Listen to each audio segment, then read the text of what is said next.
संभल में चल रहे खुदाई कार्य पर समाजवादी पार्टी के सांसद इकरा हसन ने कहा, मुझे लगता है इन सब चीज़ों की ज़रूरत नहीं है क्योंकि हमारे देश का कानून सबको मानना पड़ता है। हम लोकतंत्र हैं। अब यहाँ किसी राजा का राज नहीं है, किसी की तानाशाही नहीं है। अब सबको संविधान में लिखे नियम कानून मानने पड़ेंगे और संविधान के मुताबिक संविधान में प्लेसेस ऑफ वर्शिप एक्ट है। मुझे लगता है बहुत ही इन सब चीजों की कोई जरूरत नहीं है क्योंकि हमारे देश का जो कानून है सभी को उसका पालन करना है।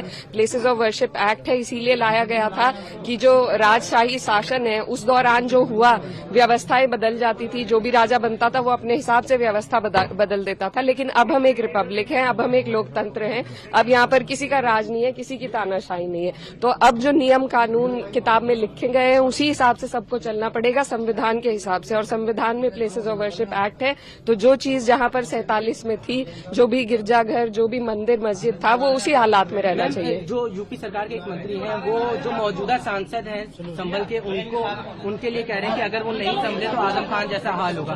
उसी बयान पर देखिए, लगातार इसी तरीके से थ्रेट देने का काम खासतौर पर राज्य सरकार कर रही है। जो विपक्ष के नेता है उन पर झूठी कार्रवाई की जा रही है, तो ये इनकी नीति रही है। Bureau report, news hub Bharat.